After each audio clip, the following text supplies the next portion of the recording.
لە هەرکوێکەن و بینەری زوو منم کاتان باش ئەمڕۆ بەشێک لە فەرمانبەران و مامۆستانی ناڕازی و کۆمەڵی خەڵکی دیکەش کە پشتگیریانەکەن بە دڵنیاییەوە ڕایانگەیان چوون بۆ بەغدا لە بەغدا هەم چوون بۆ دادگای فیدرالی کە سکاڵایەکیان لەوەیە و ئەو سکاڵایی کە هەم داوای ئەمرەوەلاییەکەی کردووە هەم هەندێک پرسی دیکەشیان داوا کردووە محکەمەی فیدرالی دادگای فیدرالی لەبارەوە بڕیار بدا جا چیان پێوتونیان ناچیان بینیوە ئەوە ئەم شۆ لە زوومی ئێمە ئەیزانین جوابەکەی وەرەگرینەوە و تا چەند ینی دادگای فیدرالی شتێکی دیاریکراوی بە تایبەت لەبارەی ئەمرەوەلاییەکەەوە پێگوتوون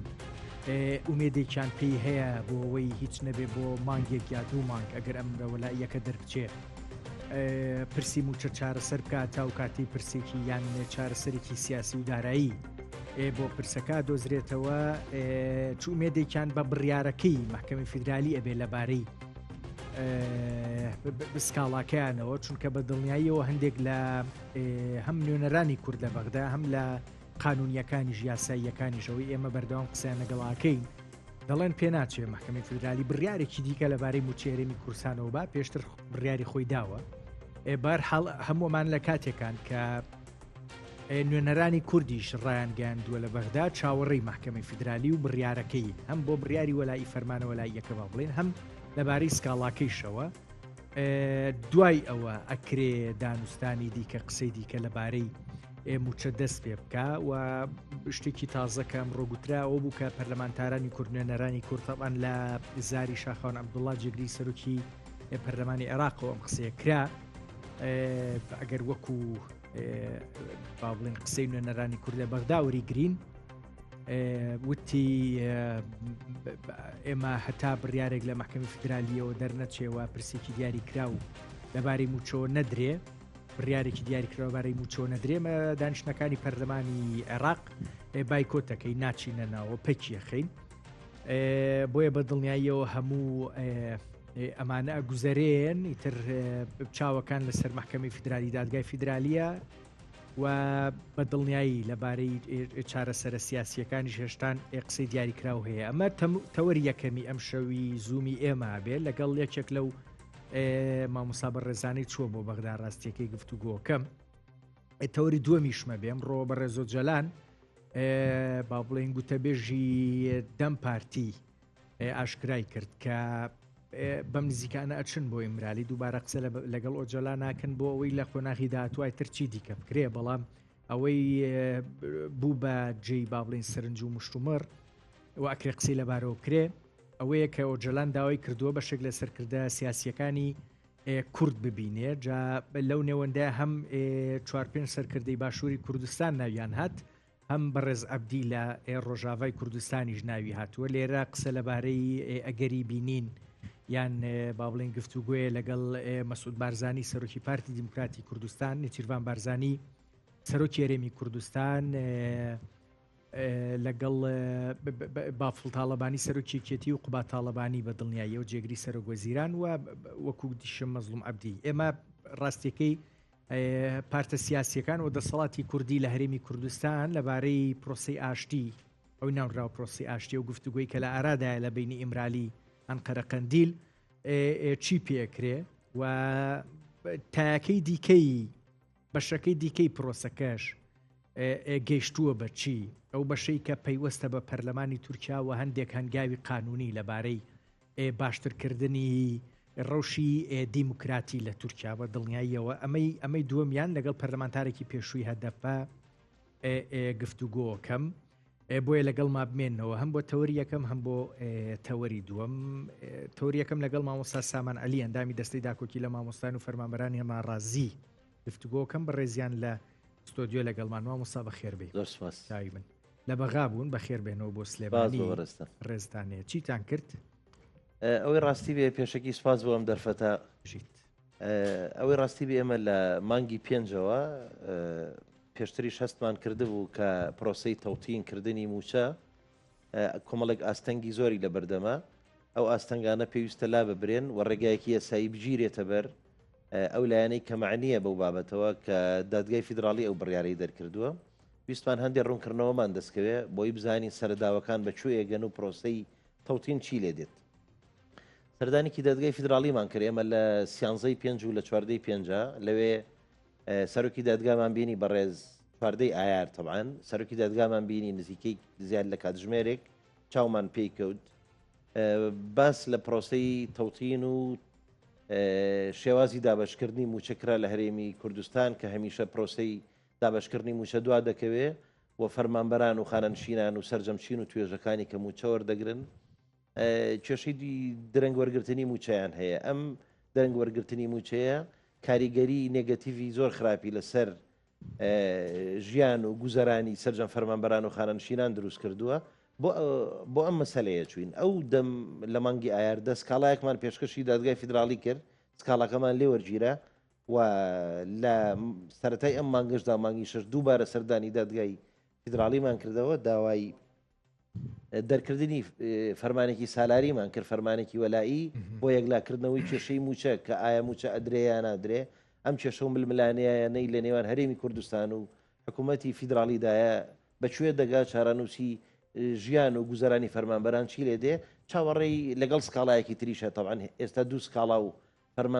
داوای فەرمانێکی سالاریمان کرد و دادگا بڕیاری لێ بدە و چاوەڕی ئەنجامەکانین ئەمڕۆ بۆ سۆراغی سکاڵاکانمان و داواکردنی فەرمانی وەلایەکە زیاتر ئێمە سەردانی دادگای فیدراڵیمان کرد چێتان بینی ئەمڕۆ ئەوەی ڕاستی بێ ئێمە بە حکمی ئەوەی ئەمڕۆ جژن تاوە بۆ یەکەم ڕۆژ بوو دوای جژنی قوربانی پیرۆز ڕەنگە زۆر لای ئەوان ئەوان ئەمڕۆ جژن تاوە بوو بەڵێ لای ئێمە ڕۆژێکە تاوە بووە بەڵێ ئێمە ئەمڕۆ داوام بۆ لای ئێمە کە ڕۆشتین بۆیە لە دادگای فیدراڵی هەر فەرمانبەرەکانمان بینی ئەوانی کە کاروباری دادگا بەڕێوە دەبن سەرۆکی دادگامان نەبینی ئێمە بەڕاستی وەک عەرزم کردی بۆ سۆراغی سکاڵەکەمان چوین بە وەڵامێکمان دەستکەوتیان خۆمان ئاگادارتانەکەینەوە ئەگەر دانیشتن هەبوو لە ڕێگەی ئیمێڵەوە بێ لە ڕێگەی پەیوەندی تەلەفۆنیەوە پێتانەڵێن لەوادی دانیشتنی دادگاکە و بڕیارەکان ئاگادارتانەکەین قسێک هەبوو ئەمڕۆ زیاد لە باوڵین سەرچاوێکی دیاری کرا و دەڵێن پێدەچێت دووشەمەی داهاتوو بێ ئەوان هیچیان پێنەوتن لەو بارەیەوە ئەوەی ڕاستی بێ ئێمە وەکو ڕۆژەکە و بەروارەکە پێیان نەوتین چ ڕۆژێک داهێنیشتن چونکە ئەوە پێیوەستە بە خۆیان بەرنامەی خۆیان هەیە پێم وابێت دەدگایەک بە دەقیقی وادەی دانیشتنی خۆی ئەگەر سایتیان هەیە ئەشکرای بکە ئەشکرایەکە ئەڵە فلان ڕۆژ دادگاکەمان دانیشت و فلان بڕیاریدا یا فلان داوای ڕەت کردەوە هێشتا هیچ شتێکیان بە ئێمە نەوتووە وتیان ئێمە ئاگادارتانەکەینەوە ئەوانەی کە بینیتانن ئاگادارن لە ڕەوتی ئەوەی کە مەسەلەن سکاڵاکانتان بەچۆ گەیشتووە و ئەمرە وەلاییەکە بەچۆگە ئاگادارن خەڵکێکی ئاگادارن بەڵێ ڕێخستنی کاروباری دادگا وەرگرتنی سکاڵەکان پەیوەندی باوانەوە هەیە بگومان پێتان وایە ئەمرە وەلاییەکە دەرەکرێ مامۆستا سامان دوو سکاڵاکەش دێمە سەری بەڵام شتێک کە زۆر ئانیەوە ئەکرێ بۆ مانگیا دوو مانگ ئەم پرسە چارە سەر بکرا بکات ئەمرە وەلاییەکەیە بەڕای ئێمە داوای فەرمانە سالاریەکەمان لەسەر دوو خاڵ کردووە خاڵێکیان تەوتینکردنی موچەیە کە پێویستە دادگا ڕێز لە بڕیاری خۆی بگرێ و داوای تەوتینکردنی موچەی کردو ئێمەش ئەومانەیە فەرمانبەرانی هەرێمی کوردستان لەم یەک دوو ساڵی دواییدا مامۆستایان خەباتێکی بێوچانیان کرد لە خۆپشاندان و داواکاری و سەردانکردنی بەغدا و تۆمارکردنی سکاڵا ئەوە بوو ئەنجامەکەی بە دەرکردنی بڕیاری دادگای فیدراڵی بە ژمارە 224 و 269 لە 21 شوباتی ساڵی 2024 کە دەرچوو ئێمە داوای جێبەجێکردنی ئەو بڕیارەکەین وەکو خۆی بەبێ دەستکاریکردن بەبێ مجامەلەکردنی هیچ کەس و لایەنێک بەبێ ئەوەی مافی فەرمانبەران بدرێ بە لایەنێکی تر یا مافی خەڵکانی تر بدرێ بە ئێمە مافی خۆمانمان وەکو لە بڕیارەکەدا هاتووە پێ بدرێ و داوای شتێکی زیادەمان نەکردووە هەستمان کرد کەم تاریخ خەمیەکی زۆر هەیە لە جێبەجێکردنی بڕیارەکەدا ئەمە کرۆکی داواکردنی فەرمانی سالاریەکەی ئێمێ کە داوامان کردووە هەروەها جیاکردنەوەی موچە لە ململانێ سیاسیەکان ناکرێ بەرپرسێکی هەرێم هەڕەشەیەک بکە بەغدا موچە ڕابگرێ ناکرێ بەغدا کێشەیەکی هەبێ هەرێم کاردانەوەیەکی هەبێ و موچەی فەرمانبەران موچەی فەرمانبەرێک کە بژێوی ژیانی لەسەر ئەمەیە بێت و بە بڕیارێکی تاکە کەسی کە ڕەنگە پێچەوانەی دەستور بێ یا پێچەوانەی یاسا کارپێکراوەکان بێ یا پێچەوانەی یاساداراییەکان بێ ژیانی فەرمانبەران بخاتە مەترسیەوە بخاتە ململانەیەکی قوڵەوە فەرمانبەران ڕەنگە تەحملی ئەم دۆخەنەکەن ئەوان پێویستیان بەوەیە هەمووسی ڕۆژارێ موچە لە کاتی خۆی داوا باش اینجا من دوو قسە ئەەکەم دوو پرسیارەکەم ڕاستیکە یەکەم نازانم هەر من وامیان بەگشتی خەڵک لە ناو میدیای شایمەوا تێگەیشتین فەرمانە سالاریەکە بۆ ڕاگررتنی بڕیارەکەی وەزارەتی داراییە بە نەناردنی موچە وە سکاڵاکە پەیوەستە بە مەسلەی تەوتین و مەسلەی ناردنی موچەی هەرێمی کوردستان ئەوەی ڕاستی من واتێ ئەمە یەک دوو ئەوەی کە ئەم جارە سەرۆکی محکەمەتان نەبینی بەڵام بە دڵنیاییەوە ئەم قسانەی کە ئێستا کردت لەگەڵ سەرۆکی محکەمەی فیدرالیە کردوتانە ئەو وتی چی لەبارەی تەوتینە وتی چی لەبارەی موچە وتی چی لەبارەی بە سیاسیکردنی پرسەکەەوە وتی چی چونکە ئەو بڕیاری خۆیان هەیە پێشتر وەکو ئاماژەت پێ بەڵێ ئەوەی ڕاستی بێ پێم وابێ خەڵکانی تریش سکاڵیان کردو هەر ئێمە نین خەڵکانی تریش داوای فەرمانی سالاریان کردو هەر ئێمە نین پێم وابێ پەرلەمانتارێکی بەڕێز ئاماژەی پێەیە کە کۆمەڵێک داوای فەرمانێکی سالاریان کردەوە ئێمەش داوامان کردووە حەقا ئەو پەرلەمانتارە بەڕێزە و چەندانی تریش کە باسی ئەوە ئەکەن باسی گروپێک نەکەن باسی هەمووان بکەن کە داوای فەرمانی سالاریان کردووە ئەوەی ئەمەوێ بیڵێم ئەمەیە کە ڕەنگە ئێمە و کەسانی تر بین ئێمە بەجێ و کەسانی تریش داوای فەرمانی سالاریان کردو ئەمە خاڵێک سکاڵاکەمان پەیوەندی بە تەوتینەوە هەیە و فەرمان سالاریەکەی ئێمەش پەیوەندی بە تەوتینەوە هەیە چونکە ئێمە تەرکیزمان لەسەر تەوتینە ئەوەی ڕاستی بێ دەستەی داکۆچی ئێمە بگرە خۆمان بەخاوەنی تەوتینە زانین خۆمان بەخاوەنی سەررجەم هەوڵەکانە زانین بۆ تەوتینکردنی موچەی فەرمانبەران و کاتی خۆی لۆبیێکی زۆرمان بۆ کردووە لە بەغدا لە ناو هێزە سیاسیەکانی عێراقا و لە شەقامی کوردیشدا کارێکی زۆرمان بۆ کردووە و بەرگری کارێکی سەرسەختی ئەو دۆزش ئەبین هەتا دوانەفەس ئێمە حەز ناکەین هیچ کەسێک هیچ لایەنێک نە هەرێمی کوردستان و نە بەغدا شتێکمان بەسەرە بسەپێنێ کە حەزمان لێ دەبێت ناکرێ بڵێ وەکو لە سیاسەتە هینەکەیە پندێکەیە ئەڵێ ئاسکت ئەوێ ئەفوو کەروێشک دەوێ ئەوە کەروێشک ئاسکت ئەوێ ئەوە کەروێشک ناکرێتەوە یەک ئۆپشنت هەبێ بەڵام بڵێ تۆ کامە دەوێ هەر ئەویانم ئەبێ دوو ئۆپشن هەبێ بەلایەنی کەمەوە اختیاری بێ فەرمانبەر ناکرێ بڵێ لەناو ئەم پرۆژەیە تۆ کامیان دەوێت نەخێر تۆ ئەم پرۆژەیەم بخەرە بەردەم و ئەم پرۆژەیەشم بخەرە بەردەم منی فەرمانبەر ئەوسا خۆم بڕیار ئەدەم ئایا کامیان خزمەت بە منی فەرمانبەر زیاترەکە و بە ژیان و گوزەران و داهاتوی مناڵەکانم زیاتر باوای دانین ئێسێمە باسی پرسێکی قانونیەکەین هەرچەنە ڕاستیەکەی هەموو ئەوەی کە هەیە لە موچە و لە تەوتین و پرسەکانی دیکەش ڕاندی سیاسیان بە دڵنیاییەوە وەرگرتووە بەڵام باسی ڕاندە قانونیەکەی بکەین ئێوە بۆ سکاڵاکەتان و بۆ فەرمانە با بڵین سالارریەکەتان بە دڵنیایی ڕاوێژی یاساییتان کردووە وایە باش بەشێک لە یاساییەکان وڵا زۆر بەیان ئەوەی کە قسەیان بۆ من کردووە ئەڵێن پێدەچێت سکاڵاکە بێ ئەنجام بێ تەنانەت فەرمانە وەلاییەکەش فەرمان سالارریەکەش دەرنەکرێ بۆ پرسی موچە و تەوتین و ئەوانە لای ئێوە ئەم با بڵین ڕەهەندە قانونیە چۆنە گوزەرێ بەڕاستی ئەو قسەی بەڕێز ڕاستە هەندێک لە یاساناسان وایان بە ئێمە ژوتووە یعنی ئێمە ئەو ڕاوێژەمە وەرگرتووە بەڵام خۆ ناکرێ تۆ هەستکەی ستەمت لێ دەکرێ و بەڵام دانیشی ینی مرۆڤ ناکرێت دەستەوە ژنۆ دانیشێ و بڵێ هەر شتێک بەسەرم دێ بابێت ینی ئەمە کارەساتە خۆی کارەساتەکە لە ئێرەدایە تۆ دانیشی تەسلیم بە واقعە تاڵەبی کە تایدا یعنی بڵێ من تەسلیم بوو من ناتوانم هیچ شتێ بکەم ئەوەی گرنگ بێ ئێمە هەوڵی خۆمان داوە و ئەماژە بە خاڵێک بم ینی بەڕاستی سەرۆکی دادگای فیدراڵی بە هەڵوێستێکی تەواو نیشتیمانیانە تەواو مرۆڤانە مامەڵەی لەگەڵ کەیسی تەوتین کردووە کاتی خۆی کە ئەو بڕیارەی داوە بە بەڵگەی ئەوەی هیچ دادگایەک لە هەرێمی کوردستان ئامادە نەبووە چەندین ساڵ ئەم کێشە و گرفتانە هەبوون ئامادە نەبوون یەکلایی بکەنەوە یا داواکاری گشتی ئەم کەیسە بجوڵێنێ کە ژیانی سەدان هەزار مرۆڤ یا فەرمانبەر یا خانەنشین یا خاوەن پێداویستی تایبەت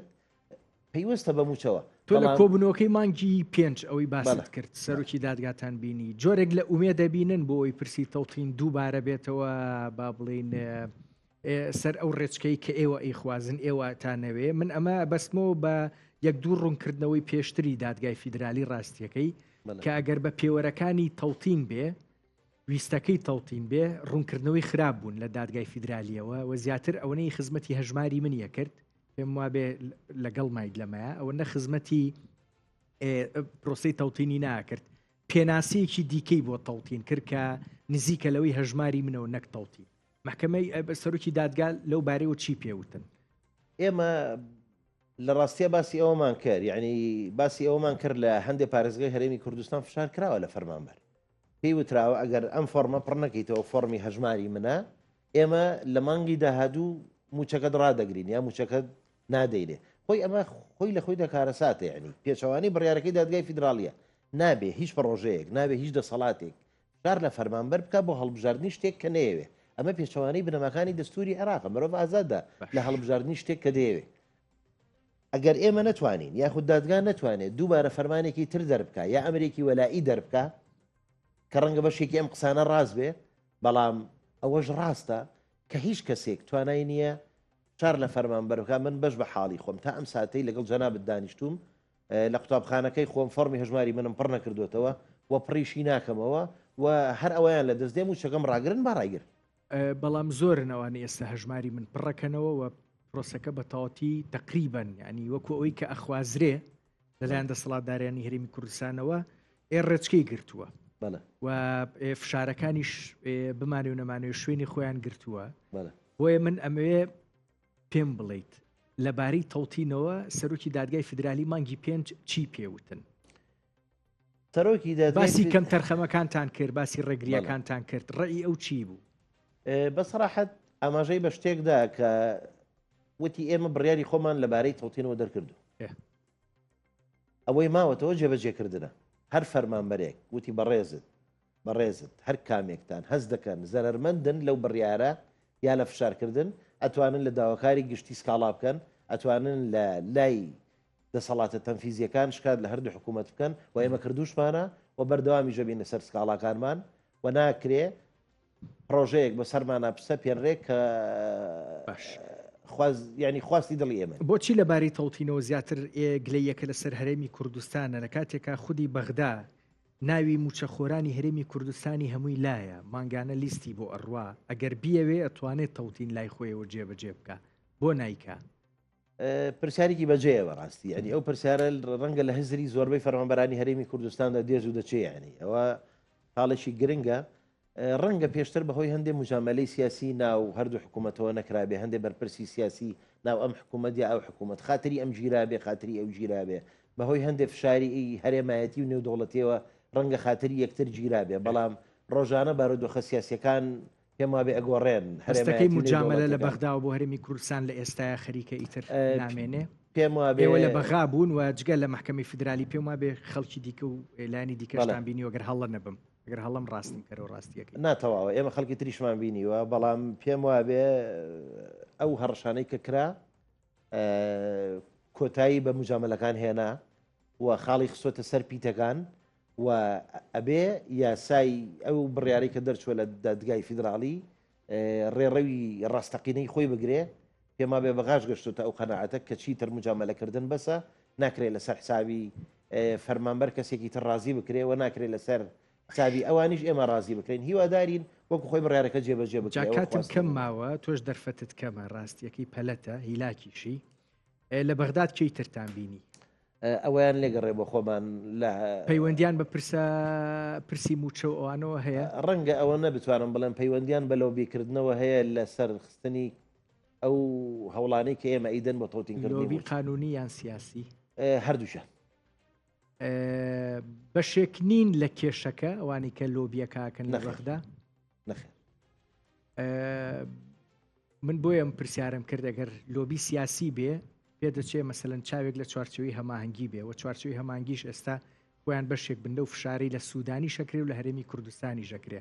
تا نازانم ئێمە بە یەک دەر حەز دەکەم وەڵامی ئەو پرسیارت بدەمەوە ڕەنگە پێشتر هەرێمی کوردستان هەموو کارتەکانی بەکار هێنابێ بەهۆی هەژماری مستەرخە ئێمەش هەر کارتێک بێتە بەردەستمان بەکارێنین بۆی تەوتین سەرخی کارتێک نابێ زەرەر لە کەیسەکە بە لە دۆسیەکەی ئێوە بە دواتر ڕێکەوتنێکی سیاسی بکرێتەوە ڕاستیەکەی ئەو ویستەی ئێوە لەبار بەرێ چونکە بڕیارەکەی پێشووی دادگای فیدرالی ڕوون بوو ڕەوان بوو بەڵام هەندێک تێگەیشتنی سیاسی بینی هەردوو لە وای کرد بڕیارەکەی فیدرالی دادگای فیدرالی لە شوێنی خۆیاوێ چیە گەرم جارە تووشی هەمان چارە نووس ببێتەوە ویستێک کە با بڵێن ویستی حەقە داواکاری حەقە ئەوی موچەم بەرێ یان بە دڵی خۆم بتوانم هەژماری من یا تەوتین بکەم هەر کەسێک بڕوای بە مەبدەئێک یا بیر و باوەڕێک هەبێ پێم وابێ ئەجەنگێ لە پێناوێ ئێمە ئەوواکەێنست و ئەگەر جارێکی ترخوا نەخواستە بکەوینەوە ئەو ململانەی کە ڕوویدا لەسەر حسابی فەرمانبەران لایەنێک بێوێ خاتری لایەنێکی تر بگرێ و لەسەر حسابی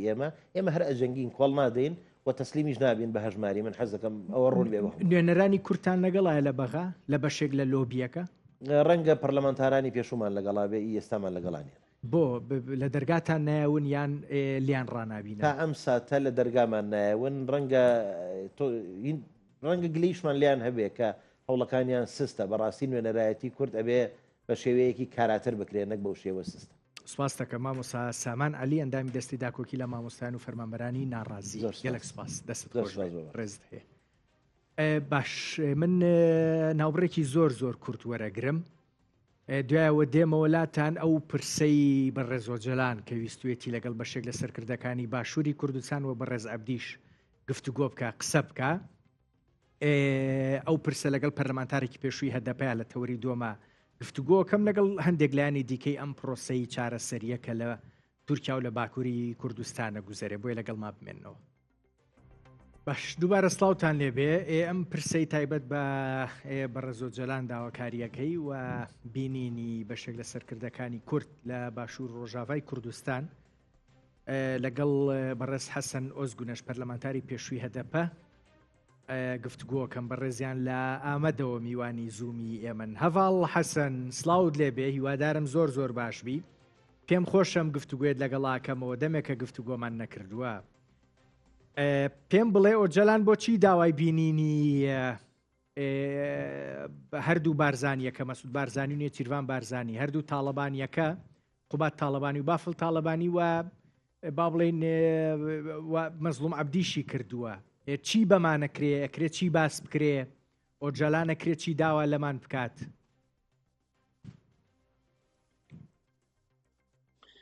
سلام و ڕێژ وەرە هەمی گەلێمە تەماشا دەکردرە ڕاستی برێز و جاڵان شێوازاوی ئەڤە دەما تشتێکی کارێکی گرنگ بکە دخوازە نین دەرو دۆر ئینسانێن عەلەقەدەر نێری بگرە ئەم دزانن برێز بارزانی تا برێز تاڵابانی و مەزلوم عەبدی ئاستەکی بلندە ئەم بێژین ڕستاوان سەر کورداواری و پرسکرێکا کورد هەیە و گرانبەهانە یانی گەلێ me wan nêrînê waş xwe re esas dikire ji bo wê niha pêvajoya hem rojava ya çareserkirina wê hem ya Bakurê Kurdistan û ew bandora li ser başûr û rojhilat ji bike rojevê de ye. Ji bo wê Birêz Öcalan dixwaze serî de em bêjin serokên gelê Kurd ê ku niha zindî siyasetê ser Kurdistanê û kurdawariyê dikine nîn wabistêne heman demê nêrînê xwe ji wa re bêje û bi yekdengî li hemberî hem dewletên desthilatdar û hem raya giştî derkevine ku diyar bikin ji bo hem gelê me û hem gelê cîhanê û hem ew gelên me eleqedar dikin bi dewletên serdest re bêje vaya em rên gelê Kurd ê siyasetê dikin ku bandora wan ser gelê me hene em yekdengin û xweyî yeknêrînin û pirsgirêka Kurd li her çiqa parçe cuda cuda bin jî lê heman demê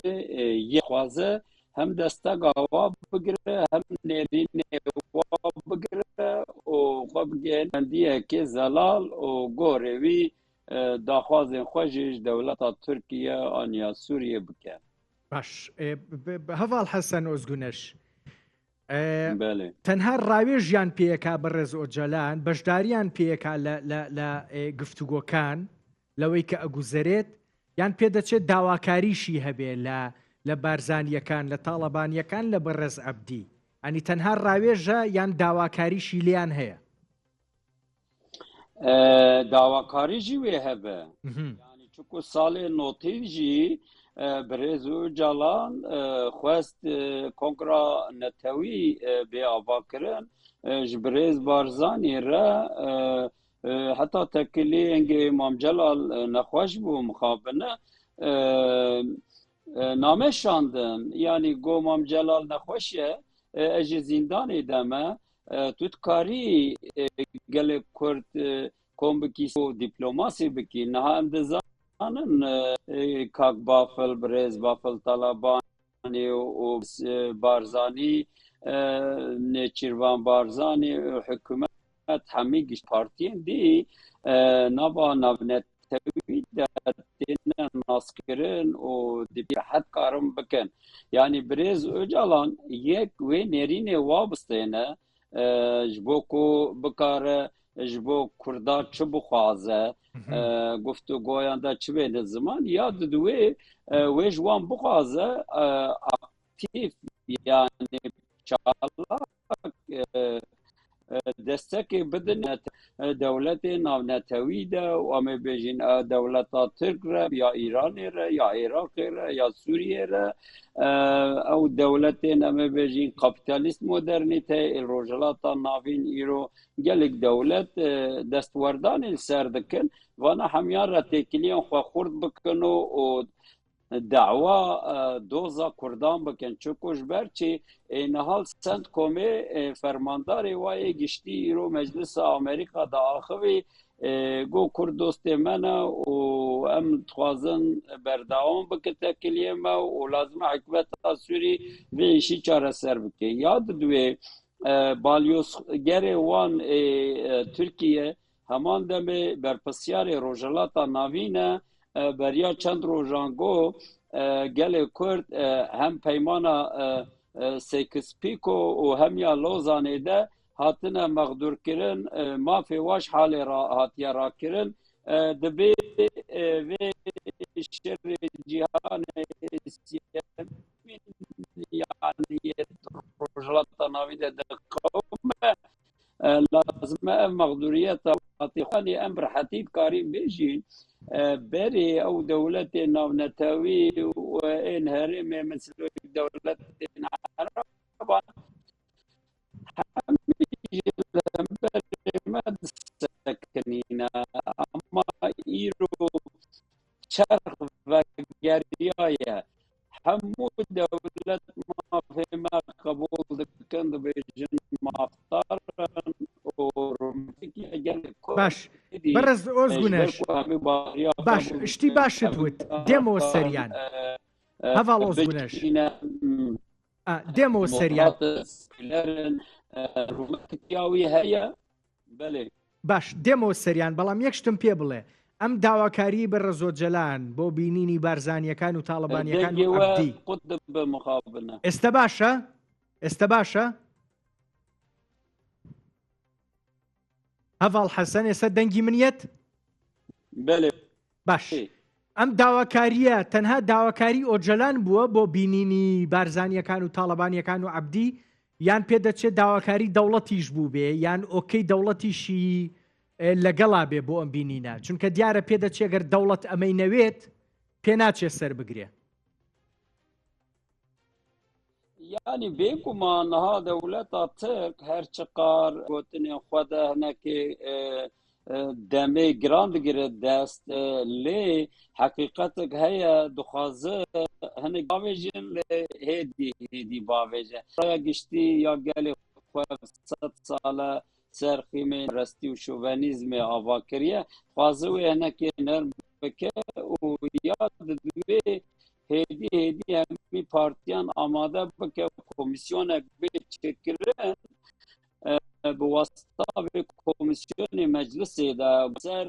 milê partiyên dî jî çuku nakokîna bera muxalefet û wan de heye naxwazim tinê vî barî bigirin çuku pêşerojê dikarin lemberê wa derxine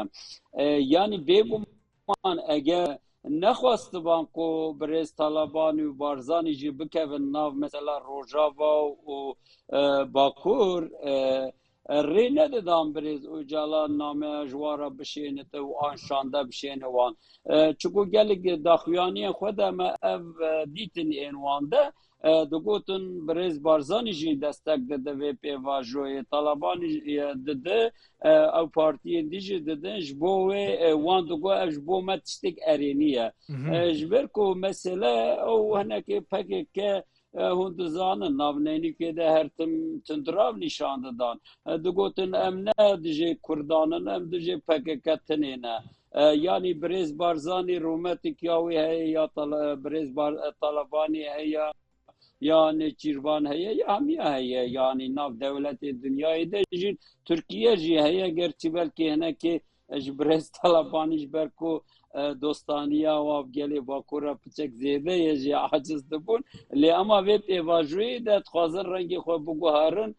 جبو از بیجم وی ارینی ببینن یعنی گلی مجی دخوازه برز بارزانی برز طالبانی رستا خواه بلیزم وی پیواجو ده جاوی ما گلی کرد یا مثلا 45 میلیون دیاسپوره هر چار پارچان به راستی دستکا برز بارزانی و برز طالبانیه يعني في حقيقة بيجين هر لبر أوشة هفال حسن هر لبر أوشة كأبي أم بشداري طالبانيا كانوا بارزانيا كانوا تنانت برز عبديش أبي بشداري كي هاوسنگ بي نبشداري بي لخزمتي دولتي تركيا نبشداريش بي بابلين لاسنگ بي بو پروسكا رونا برسيارك وايا راست يعني هیویا ما او کو گل کرد یکتیا خو هم چه بکه و هم رنگ و هم ما فين گل کرد د کردستان حموده ام بیجین با اوه که دموکراتیک آشتیانه و دیپلوماتیک بیت چاره سرکرین ایرو دماوی هاتیه و جا رست و رولا برز بارزانی و یا برز طالبانی ام باور دکن و پیواجوی ده گلک گریگ بد و یه ارینی به دولت ترج و رومت بده بان تکلیانه و گل کرجی اشخواه برز عبتی ام بیجین مظلوم عبتی به گل کرد باکور نرین آوا یکن یعنی جبوه اموی نادین آلیه کی دی اما مثلا هنک مجارانده بلکی برز بارزانی را هنک نقطان دا بلکی جدایی هبن لی اما سر مثلا کرد با آشتیانه گفتگو رام به چاره سر کرن از باورم اوش یەکێک بوو لە تێبینیەکانی من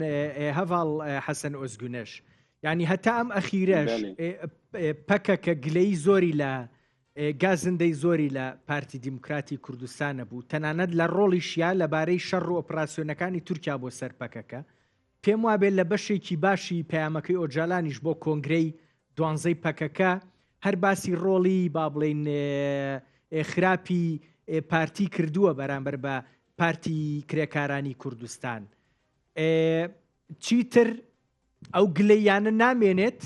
لە ڕۆڵی بارزانیەکان و ڕۆڵی پارتی دیموکراتی کوردستان دەچینە مێژوویەکی نوێ قۆناغێکی نوێ لەو پەیوەندیەی بینی پەکەکە و پارتی ڕاستیەک هەیە یعنی سەردەستان دەوڵەتێ ناونەتەوی این دستوردان سر کردستان کرنه هرتم یعنی هم دولت سردست همه ناونتوی هرتم خواستن کردال هم بری هفدو بینن یعنی دیروکا ما آلیه که برخدانه آلیه که نافقایی جهنه یعنی مخابنه نه ایرو چه بیه نه مثلا بجی نافبرا بارزانی آنجا قدپه و پککتنه چه بیه نه اف دور دریجه وجه دوید عقل یعنی درس وی بگرنه یعنی ام تشتی نباش ایرو نینه روژاوی ام پنگاوه که نو باویجین ام ارینی بیجینه و ارینی گاوا باویجین نها ام دما بوری ام تنه بهنش دیرو کره ایرو روژا یکیتیه ایرو روژا آریکاریه هفدو کرنه یعنی پرسکریکا کرد گشتیه دریه هر کسی پارتی کیش پارتی ببلا او به نرین چه ببلا او به لیج بو چارانو ساگل کرد هر چار پارچه کردستانی ده بگه آرمانجا که او گل کرد آزاد بخوایی ستاتو ایدی مافی کسی نینه الهمبری هفدو رشبینی و چیروکین دیروکی بینت ایرو و گری بده یعنی اما که سیاست مدار ام نخوازن او چی ببه ام تخوازن روپلک نوبه اشخوا بریز بارزانی دستک اخوا نشاندایی نو روپلک نویه بریز اوجالان نامه جیره شاندنو ام بیجین شانده شاندنو زیارت همو پارتیان کرن روپلک نویه یا باش اوه ام نکوین اوی بوریده ام بری خواه بدین ایرو صباحی یعنی جبوه از دبیجم برز بارزانی تجرباوی هيا نرخك وی هيا ابرز طلباني هيا و 100 ساله تکوشی داینه که ما هیچی هنه مروف کاره هفدو رخنا بکه لی اما ایرو نه او روژه ایرو روژ او روژه ام دستی خواه بدن هف براتیا خواه خورد بکن و چاری نسا گل کرد دیار بکن دم خوش هەواڵ ئۆزگونەش منەمەوێت لەبارەی پرۆسەی گفتوگۆشەوە ڕاستیەکەی هەندێک شت بزانم کۆمیسیۆنەکەی پەرلەمان بڕیار بوو لە پەرلەمانی تورکیا کۆمیسیۆنێک دروست بکرێ 100 کەسن چەنە نازانم ئەمە کەی دروست دەکرێ شتێکی دیاری کراو هەیە لە باکووری کوردستان و تورکیا باس بکرێ سەرۆکی مەجلیس نۆمان قورتulmuş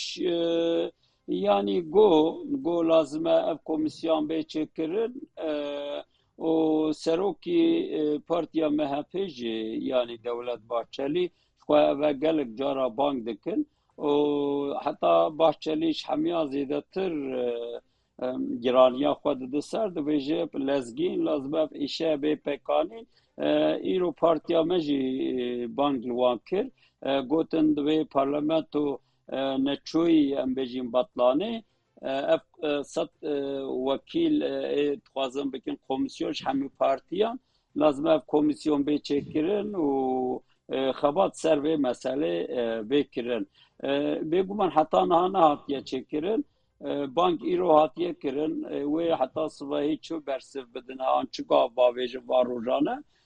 و دیار ببه اما تخوازن yani هیدی parça parça وکی مگوتی نه 100 سالان که شوونیست چکرنه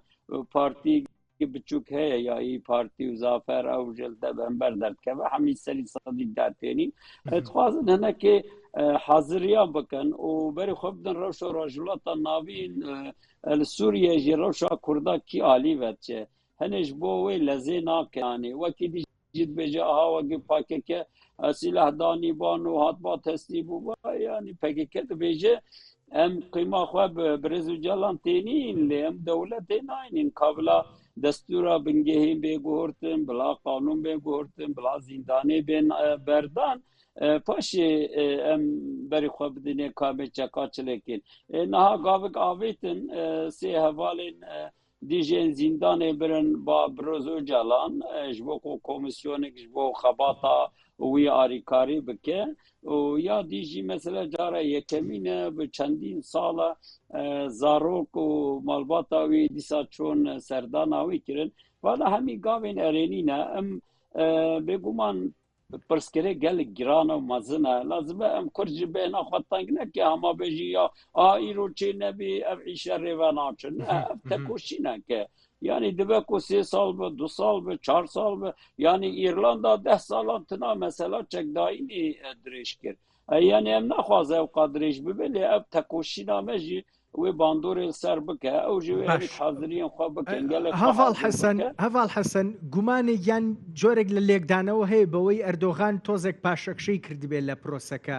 و لەو بارەیەوە باخچەلیش هەندێک لی نیگەران بێ ئێوە هەست بە پاشەکشەی ئاکپارتی ئەردۆغانەکەن لە پرۆسەکە یان پەیوەستە بە با بڵێن ئەوەی کە دۆخەکە هەستیارە بۆیە ناچارن بە وریاییەوە مامەڵە بکەن بەڵێ دۆخە وەکوە گوتی گرانە ڕاستی یانێ ئەف تشتێک نویە دەولەتێک وەک دەولەتا تر سەرۆکێ مەجلسا وێ بێژێت وەکی گایê spî wê reş û ê zer eger em Kurdan re dostînî nekin em çareserî pek neyînîn yê wek Sûriye û Iraq me yani ev Numan Kurtulmuş Serokê Meclisê ye bê Erdogan nikare axiftinekê Hosan li xwe min Kur hatin yani çi ye eger em Kurdan re nerûnî ser masê çareser nekin akubeta Sûriye û Iraq wê bê serê me vê rewşê dibînin mane eger nedîtiban ew nedihatin bi Dem Partî bêjin Selamu aleykum û wekî dî jî pêvajo nedidane destpêkirin eger bizanîban wê encam bigirin mane ev 10 salan projeya Srî Lanka xistine meriyetê gotin heta li ma dimahiyê maye em ê şer bikine ama îro şert û mercên hem nava Tirkiyeyê de hemî aliyan de qeyranên mezin hene û hemê rojhilata navîn êdî rê nadin wan bi vî şerî nikarin bibin serî çiqa bike wê binkeve çiqa bike wê binkeve û xwe jî dibêjin yani Devlet Bahçelî dema hê silav nedayî ser Dem Partiyê got dinya tê guhortin rojhilata navîn tê guhortin em hêvî dikin yani behsa parçebûnê dikir li hinek deran em hêvî dikin Tirkiye jî welê neyê yani ew dizanin هەڤاڵ حەسەن من جگە لە هەڵوێستی ئاک پارتی و مەهەپە هەڵوێستی جاهپەشم بەلاوە گرنگە تازەترین هەڵوێستەکانی جاهپە چییە لەو بارەیەوە لە با بڵێن کۆمیسیۆنەکەی پەرلەمانە ئەبێت نابێت ڕۆڵی چییە بێ yani ew dibêjin bila komîsyon bilezgîn çê bibe em ê têdercî bigirin belê niha nava dewletê de berê nanê xwarin heta îro jî destekî biçûk nava AKP de jî dibe ku hebin nava partiyê dî jê dibe hebin evên şovenîstên tenê ser şer dinyayê fêr dikin û nanê xwe dixwin hinek alûziyan dertêxin çunku Erdogan jî van rojana daxuyanî da got bila herkes hişyara xwe manê xwe bike pêvajoyê xir bike an sabote bike wê hesab bide bila herkes proja me tev bigerin behsa hevalbendê xwe wê dewletê de dike niha CHP lemberî meselê der nakeve lêberê ew hinek îsan hene aliyekê vê pêvajoyê didin destpêkirin aliyê dîtir gi ser CHP ve diçin qayûman tavên ser belediyê wan însanan digirin ev aliyekê serî sedî sed jî nebe ama aliyekê sabotekirine yani eger tu bixwazî Tirkiye demokratîk bikî û aştiyane bimeşî û pirsgirêka Kurd û ên dî em bêjî çareser bikî gerek tu ser CHP de neçî tu qayûman navêjî yani ev xwe re gumanan têne CHP jî mecbûr biye niha bi xwe û qayûman maye mijûl wekî me berê em tim em xwe ma mijûl niha deşbe astekê deşbe berdaye ve cemelê CHP biriye ev jî nayê qebûl kirin yani divê de mirov nerihet em nerihetîn هەڤاڵ حەسەن ئەگەر وا بێ نابێ جەهەپەش زیاتر بێتە ناو ئەو پرۆسەی ناونراوە بە دیموکراسیکردنی تورکیا مادەم ئەو ئێستا زیانی بە پێ ئەگا لە چوارچێوەی پرۆسە دیموکراسیەکەی تورکایە و قەیومی لەسەردانرێ نابێت جەهەپەش باشتر بێتە ناو پرۆسەکەوە بەێ ئەم دەبێژین CHP لازمە hûn rist û rola xwe bileyzin hûn partiya opozîsyon ya mezinin û hûn dibêjin ev komarê me ava kiriye rastiyê jî yanî temenik dîrokî jî hene tecrübê wa jî zêde ye ev dibêjin şûna AKP MHP hina gotina bike an hina gava bavêjin pêşkêşiya vî tu bike بلا نبی من نتوان تو بیشه لازمه دموکراتیک به لازمه دستورا بنگی به بارت لازمه مثلا کرد بیچاره سر کرن و تو جی وکی ما چو هم زخته سرد کینه تو جی زخته بکن نه ما تنه بیشه آقا بینن از پاشی تبل ببین راسته یک پرسیار با کورتی جوابم برو ما فی هیوا بچی گیشت یعنی لباری اوجلانو با دیاری کرایوی قساکم يعني هيفيا ما قال كرد مزنا دوستين ما نونتوي هنا و ام قال كرد حمود امان زيدتر بوليتيك بوينا و بربي يكتيه ودچ ناكو كي خوجه از باور ما پیش روزه ده اگر توزه که جهبه می چاره سر بکن و به تکوشینا خو شخوا پارتیا ما بریار دایا و 2000 جوینان پک بین ناوا گل ده ناوا کسانیان ده و ناوا سازیان ده هم ترکیه و هم کردستانی و از جه سرناوی ریوبر آن سکرتریا اینسیاتیفا یکیتیا دموکراتیک معناوی جه اوهش بکو گلمه باشور بزانه پارتیین می سیاسی و همو سازیین ولات پارزی کردستانی و کسایتین ناو جواکی در نرخی وان هنه ما همو یکتیا و چکریه هنک پارتی ما مانه چند پارتیک ام بردوامی کواج بیخ ناو داینی وکی روژا و چوا یکتیا خواچکر ام نهال باکور کردستانی اینسیاتیفا یکتیا گلان و باوریان و یا کردستانیان ما چکریه و خباتا ما بردوامه امی تم تفا بدومینی بلد بکن هیویا ما خورتا باوریا ما متیب دوستی متیب گەلێک سپاس هەڤاڵ حەسەن ئۆزگونەش پەرلەمانتاری پێشووی هەدەپە لە ئامەدی پایتەختی باکووری کوردستان و لەگەڵ مابووی دەست خۆش سلااو و ڕێژ گەلێمێ باشوور ڕژ وەرەژی سەرکەفتی بن گەلێک سپاس بە دوعا